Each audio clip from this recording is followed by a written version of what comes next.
Excuse me, everyone. Is this thing on? Oh, there. Okay, there it is. I would like to have a quick moment of everyone's time, real quick. I have something to say. Season 2 of Danmachi's Dungeon series is way better than Season 1. Thank you for your time. That is all. Excuse me, the fuck did you just say? Alright, now that we got people in the comments section, let's begin. The second season of Danmachi Dungeon series finished this year, had a lot of mixed reviews, with a lot of older fans not liking the second season, downright hating it. And now some of you might be asking, why do people hate the season? And the other part of you is just like, asking why do you think it's good? Well, in this video I will tackle all your questions of the topic, and by the end of the video, you will feel pretty silly for disagreeing with me. Just saying. But I want to start out by saying I don't really care if you like this video or dislike the video. I don't care. This is my own personal opinion, and I'll explain to you why you're probably just wrong. But now that we got that out the way and I said my piece, second season. So the second season tackled 3 big hurdles that Bell had to face in his character arc. These being way more impactful than the first season. These are the 3 big arcs. Alright, 1. He had to further build his reputation as a adventurer and build the reputation of his goddess, while also coming to terms with how weak he is in the grand scheme of Oreo. And like I said, I'm calling this place Oreo. Flashback to the first video I made, it's gonna be called Oreo. Season 1, he had to come to terms with how weak he was and stand up for himself in general, but really never in public like this. In the Apollo arc, he was forced to get much stronger in a shorter amount of time, having to take on literally an army of strong adventurers, with the punishment of losing costing his freedom, Hestia returning to heaven, and also him actually being a freaking sex slave to Apollo. I guess that counts with freedom too. In this arc, we also got to see a little bit more about the Soma Familia and learn more about the Soma Familia in this arc, which I find very interesting. Now, on to number 2. Coming to terms with his own feelings for Hestia, allowing him not to just love another human, but a god. Which is an interesting concept altogether, because the entire time he's going on about how he's not worthy of their love, but when it comes down to it, and he gets a grip with his feelings, it has nothing to really do with admiration at all. He's getting this answer of no, it's from sadness for them living forever and carrying on with his loneliness. Because he's eventually gonna die, and they're just gonna live on forever on this land. Basically the C2 effect of aimlessly wandering around the earth knowing you can't die. Again, this is new. We don't get this breakdown of a character's actual thoughts in the first season, with us actually getting the reasoning behind his words. Now on to the third one, being the biggest reason for why you love or hate the season 2 of Danmachi's Dungeon series.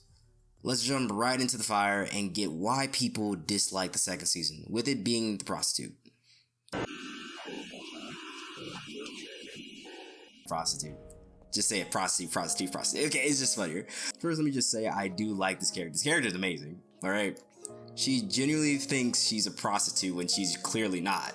She thinks she's not worthy of being saved, which is just crazy, which already, even if she was willing to giving her body for money, that doesn't matter. Like, it doesn't matter if they're a prostitute or not. But what makes this last trial so good is the fact that she explains that all those tales Zeus told Bell as a child about the hero he's wanting to grow up to be, they go against prostitute.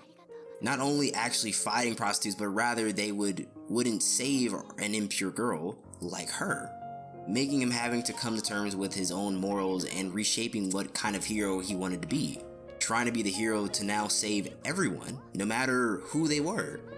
I guess he's kind of taking the Shiro approach to it from Fate series, which is the dumbest way of being a hero. Let me just say that. But still, altogether, it's better than just leaving her to die, truly making for the best scene in all of the Dungeon series. Thinking back to the big climactic scenes of the Dungeon arc or Dungeon series, you always go back to the Minotaur scene where he's fighting the Minotaur and becoming level 2. That was probably the best scene up to this point, even including the rest of that season 1, because after that, come on, let's be honest, the Minotaur scene was the best scene up till now.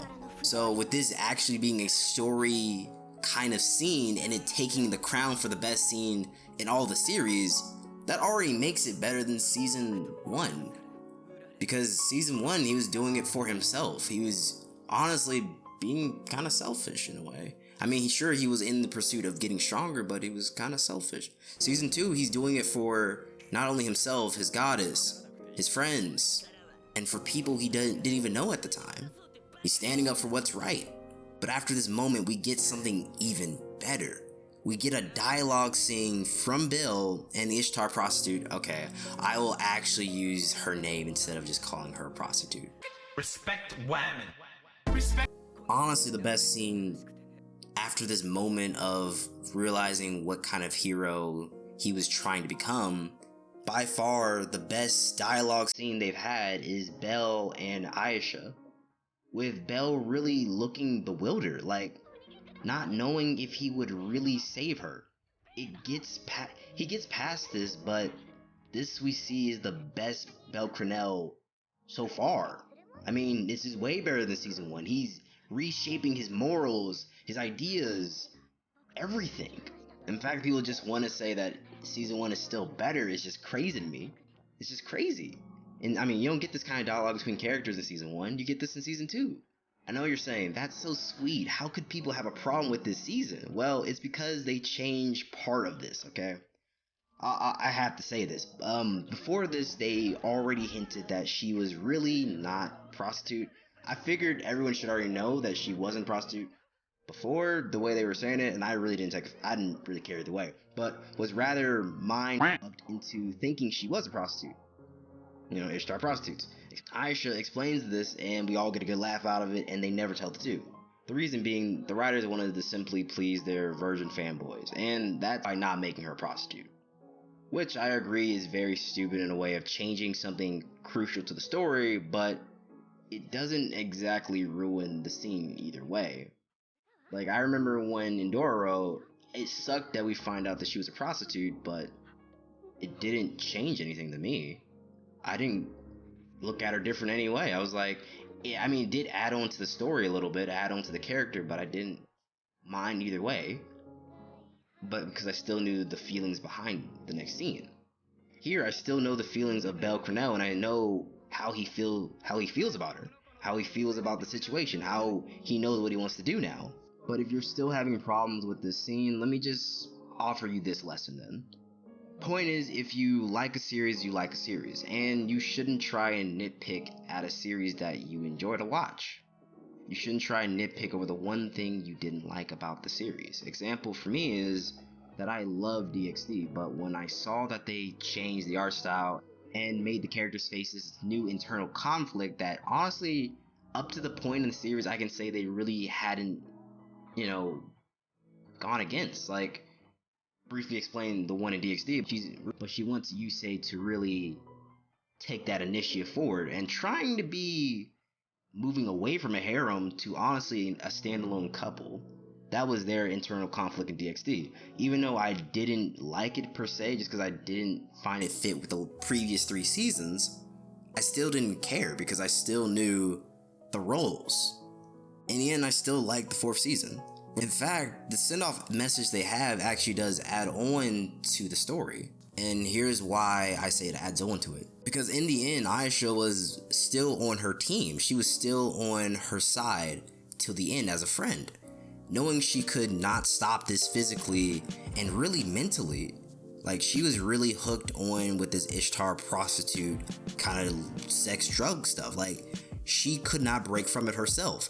She gave her a chance by creating her hero who would have the resolve to fight for her no matter what and accept her no matter what, through any obstacle. If she never said these words, I don't think Belle comes back and saves her. If she never has this dialogue scene, we don't get this end to the season. We just don't. Because it makes it just kind of better because he wants to save her. And instead of it just being some plot BS of, oh, Captain Save-A-Ho, had to say it. I had to say it.